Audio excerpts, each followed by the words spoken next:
Kayikaw y'u ka fanga ɲinitɔn kura dan kɛnɛmaya. Fanga ɲinitɔn min n'an b'o wele ko Nouvel Espoir pour le Mali n'a coro ɲɔgɔn kɔnɔ tɔgɔ ye Nɛma ye. Ka daminɛ politiki maa tɔw la fo ka taa bila jɛkulu ɲɛma caman na. O caman y'i yɔrɔ sɔrɔ nin kɛnɛ in kan. Kɛnɛ min ni fanga ɲinitɔn Nɛma ye u wele ka n'u ka fanga ɲinitɔn da kɛnɛmaya.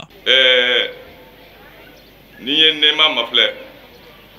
u la kuntigila mafilɛ bɛn baara ladiriya u ka parti kuntigila a ka ɲi.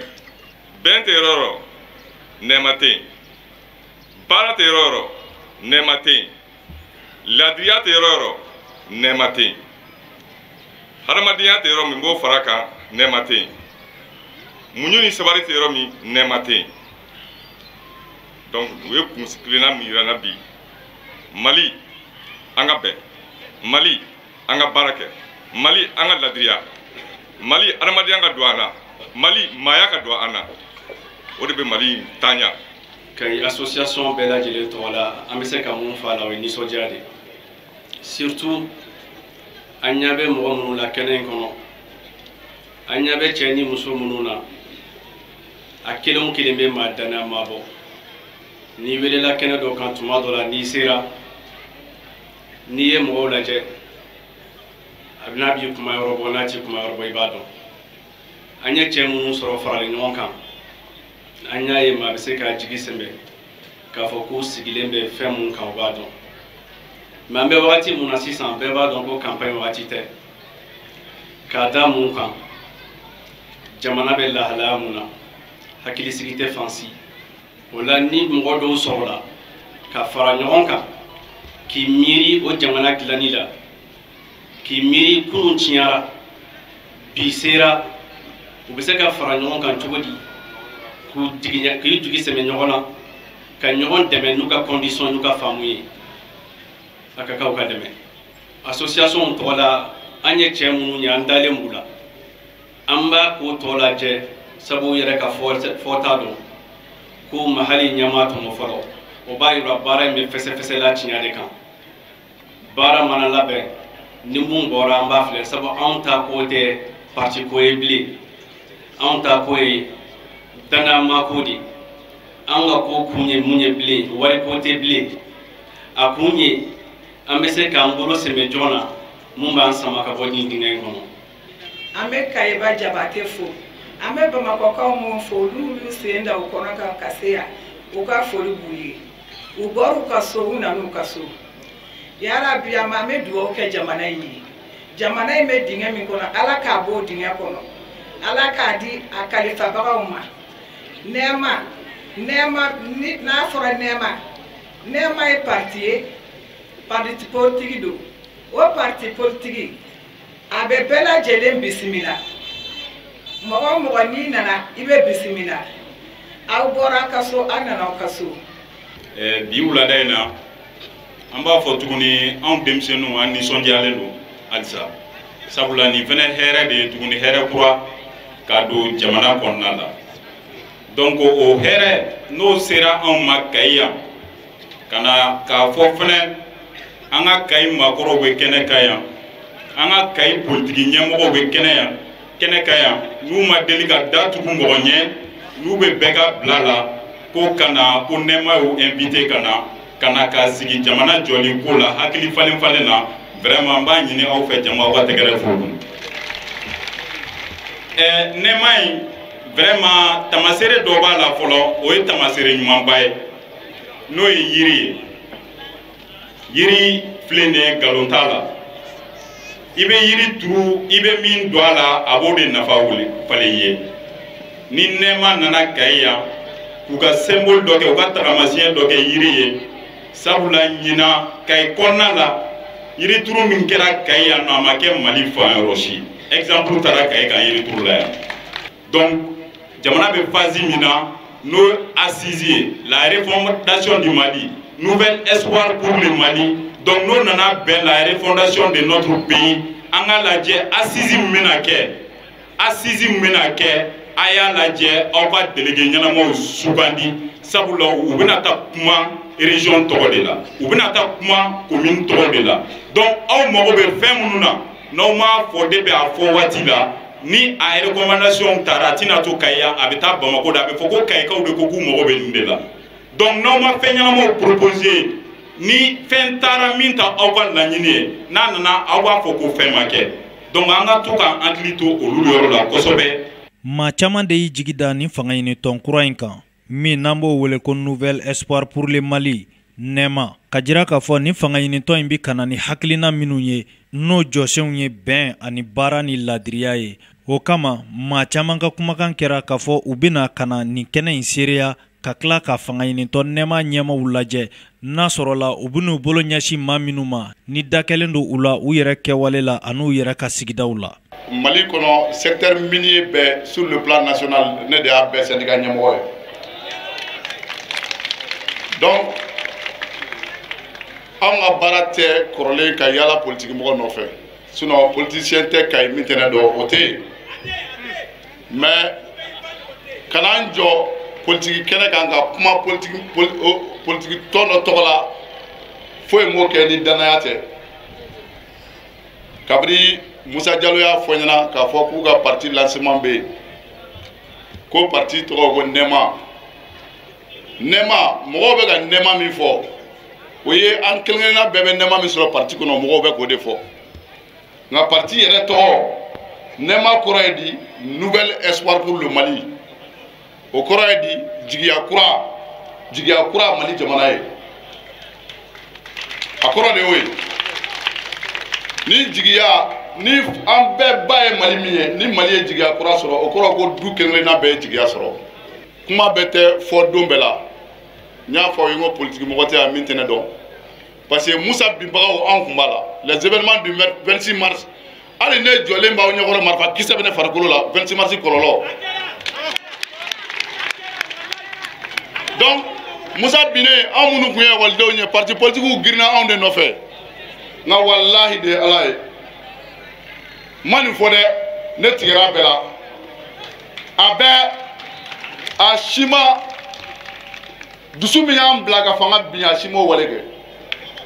u bɛɛ ye jamanadenw nɛgɛ k'u tɔɲɔ c'est à dire ka t'u sigi u malo kɛnɛ kan. Parti Nɛma bureau national tɔgɔ la aw k'a dɔn Nouvel Espoir pour le Mali a nakun tɛ foyi ye aw ɲɛ b'a la cogo min na kɔ bɛn baara ladiriya anw b'a dɔn bi parti politique o parti politique n'a bɛ ɲɛnamaya la bi a bɛɛ bɛ ɲɛnamaya de musow denmisɛnninw kamasɔrɔ anw denmisɛnninw ka nin yɔrɔ a la a ka gɛlɛn kosɛbɛ parce que min hami bɛ anw na bi jamana in kɔnɔ degun o degun bɛ jamana in kɔnɔ n'i y'a ta 100 o 100 99 o bɛɛ ye anw denmisɛnninkaw de ta ye anw ti baara sɔrɔ wa ni jolibɔn dabɔra a degun ye anw de ta ye tɔɔrɔ o tɔɔrɔ n'a ɲɛsinna faso ma i b'a sɔrɔ anw denmisɛnninw de ta ye a la bɔnɛ o la an bɛ min fɔ an ɲɔgɔnna denmisɛnninw ye Mali kɔnɔ Mali kɔ kan parti Nɛma bi a bɛ jamana 39 de kɔnɔ bi parti Nɛma o la an bɛ a ɲɛmɔgɔyaso fo ni o kalifalen bɛ Bubakari Emmanuel Bubakari Tarawele Nɔnɔ Biri an bɛ foli kɛrɛnkɛrɛnnen kɛ a ye a n'a baarakɛɲɔgɔn tɔw bɛɛ lajɛlen cɛ ani muso parti Nɛma an bɛ dugawu kɛ parti Nɛma ka dalili min filɛ nin ye Kayi Ala k'a kɛ dalili ye Ala k'a kɛ bolodi ɲɔgɔnma ye o la représentant minnu bɔra parti wɛrɛ ka délégation na ka na nin kɛnɛ kan ka na an ka nin kɛnɛ in bonya an bolo an bɛ foli kɛ o bɛɛ lajɛlen ye nka a k'a dɔn parti Nɛma an y'a fɔ ko a bangena a n'a ɲin 32 de bangena o misaliyaw de b'anw bolo k'a fɔ k'an bɔra yɔrɔ caman de ka na ɲɔgɔn bɛn ni parti in kɔnɔna na laɲini dɔ de kama min o bɛɛ ma se ka sabati k'an to parti wɛrɛw la o misaliya fɔlɔfɔlɔ jɔn b'an tɔ kɔfɛ yan an ka ɲɛmaa filɛ honorable Cheikh Omar Konate ko fisiriwale ko de ye kafiri ye Kayikaw aw ye député sɔrɔ min kɛra Cheikh Omar Konate ye Cheikh Omar Konate min nana restitution kɛ aw ye o y'a sɔrɔ aw ye député sɔrɔ kabini anw dɔw ma wolo u ma se ka na foyi ɲɛfɔ an ye. Le premier devoir d'un député, c'est de faire la restitution. Honorable, merci. Nous avons M. Maïra Sissé ici là-haut, qui fait la fierté de tout Kayi aujourd'hui. Mayra Cissé, inspecteur de son état, mais il y a don à Kunana ka sege ka kuna ka fantaya ye ko nema ka hakilina jamana denw ka hakɛ ka minɛ ka segu Musa bɛ minɛ 2000 100 000 bɛɛ b'anw dɔn anw de ye Kayika den yɛrɛ wolow ye an bɛ se ka kuma an fa jamana na anw de ye Musa minɛ nka a kɛra cogo min na anw de bɛ se ka Ala kali maa maa ni kɛra politique maa ye o kɔfɛ a bɛɛ ye mouvement démocratique ka hakilina janfa a ma kɛ maa si kɔ parce que hakilina minnu tun b'o la o don a n'an bɛ kan ka fɛn minnu ye bi ka mɔgɔw ka bin mɔgɔw kan ka mɔgɔw ka hakɛ dun maa kelen ka maa 100 maa 30 maa miliyɔn ni yɔrɔ dun an ka jamana ma kɛlɛ kɛ ka Musa minɛ o kama an ka jamana ye kɛlɛ kɛ de ka Musa bɔ yen sɔrɔdasi fanga ka bɔ yen k'a fɔ ko an kana multipartisme na nka o don Musa ye min fɔ an y'a ma mɛn nka an y'a ye a ko an ma se n'an y'an hakiliw fara ɲɔgɔn kan k'a fɔ ko bi an bɛ fɛ parti nɛɛma an ka secrétaire général y'a fɔ ko sɛnɔgɔ min don ko a bɛna dɔ don ko kala b'a kɔnɔ dɛrɛ. Fanga ɲinitɔ nɛma ɲɛma minnu bɛ Bamako n'olu nana ka na nin kɛnɛ in ɲɛnamaya u y'u ka nisɔndiya jira kosɛbɛ Kayikaw la k'a fɔ u nisɔndiyara kosɛbɛ wa o ye min ye Kayikaw la o ye k'a fɔ danaya dalen don fanga ɲinitɔ nɛma kan kosɛbɛ Kayi dugu kɔnɔ ko nin kɛnɛ in b'o seereya olu bolo. Ne ni jɛɲɔgɔn dɔw bɛ yen an jɛra ka parti dɔ créer parti mun tɔgɔ parti nɛma Mali jigiya kura ne b'o wele ko Nouvel Espoir pour le Mali donc an ye lancement kɛ Bamako le 19 mais Ala sɔnna Kayita kun bɛ bi donc ne ni jɛɲɔgɔnw nana o ka lancement kɛnɛ kan ka parti Nouvel Espoir ɲɛfɔ Kayikaw ye olu kun ka bi o lase de kun bɛ bi donc an nana o kɛnɛ de kan voilà Ala sɔnna fana an selen kɛnɛ kɔnɔ an ye mɔgɔ minnu ye o y'an wasa vraiment parti fana a ɲɛfɔra Kayi kosɛbɛ donc an yana sɔrɔ cɛ ni muso denmisɛnnin ani makɔrɔ bɛɛ bolo bɛ ɲɔgɔn bolo bon parti nɛma fana a mana taabolo kelen kama a mana parti bolo kelen kama a nana bɛɛ de kama fɛn fɛn bɛ fɛ ka jamana ni jɔ ladiriya ni hɔrɔnya ni danaya kɔnɔ a nana o de bɛɛ kama o de la i b'a sɔrɔ ni donna parti nɛma na sisan parti dilan bɛɛ de farala ɲɔgɔn kan ka na nɛma na donc vraiment o taacogo ni o y'an diya an nana sɔrɔ Kayikaw bɔra parti ba fana caman farala nɛma kan pour que a ka taa ɲɛ bon an kɔni ni mɔgɔ minnu bɛ fara an kan a ka kɛ mɔgɔ ye danaya bɛ mɔgɔ minnu kan ladiriya bɛ mɔgɔ minnu kan mɔgɔ min n'i b'i sigida la i sigida mɔgɔw sɔnnen don ye u b'a dɔn n'u y'u ka danaya da i kan i bɛ se k'a minɛn fa donc o siratigɛ de la an kɔni nana yan lancement ɲɛna kosɛbɛ an y'a ye jama bɔra donc parti nɛma fana a dayɛlɛlen don bɛɛ ye minnu bɛ fɛ ka na u ka na an ka kuma ɲɔgɔnya kɛ an ka jɛ ka baara kɛ ɲɔgɔn fɛ jamana bɛ dingɛ mun kɔnɔ bi a ka se ka bɔ o dingɛ kɔnɔ. Nɛma min n'a parti sigira jamana kɔnɔden bɛɛ bɛna fara ɲɔgɔn kan ka don da kelen ka bɔ da kelen parti min tɔgɔ la an b'o tun b'o o lancement de kɛnɛ kan wulada in na Kayi yan bɛɛ mago b'a la jamana bɛ gɛlɛya min kɔnɔ jamana ka se ka bɔ gɛlɛya kɔnɔ bɛɛ mago b'a la dugu bɛ gɛlɛya min kɔnɔ dugu ka se ka bɔ gɛlɛya kɔnɔ bɛɛ mago b'a la insécurité min n'a bɛ jamana kɔnɔ o bɛ se ka wuli cogo min donc hali ni ka sɔrɔ an ti couleur kelen ye tuma dɔ la i b'a sɔrɔ an bɛɛ ka laɲini ye laɲini kelen ye o kama an wulila k'an ka dayɛlɛ bɛɛ lajɛlen ye bɛɛ fana y'an jaabi vraiment a kɛra an bolo nisɔndiyaba ye a kɛra an bolo wasaba ye politique kɛnɛ caman sigira nin sigiyɔrɔ in na olu ma se ka mɔgɔ bɔ ka na kɛ tan donc nin ye an bɔko fɔlɔ ye ka na yan wagati yɛrɛ koron kama kɛnɛ min n'an filɛ nin y'a kɛnɛ kan aw yɛrɛ y'o seereya ni aw ka jaw ni arajo la kumaw ye donc maintenant k'a fɔ don n'a nataw la k'a fɔ ko bɛɛ bɛ se ka na fara ɲɔgɔn kan ka se ka nɛma soutenir ka don da kelen ka bɔ da kelen kɛnɛ in b'o yira n na o siga foyi tɛ an na.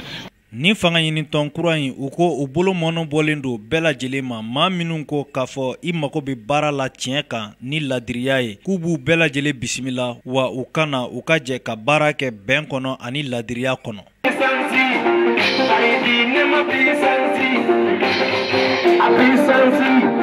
Party,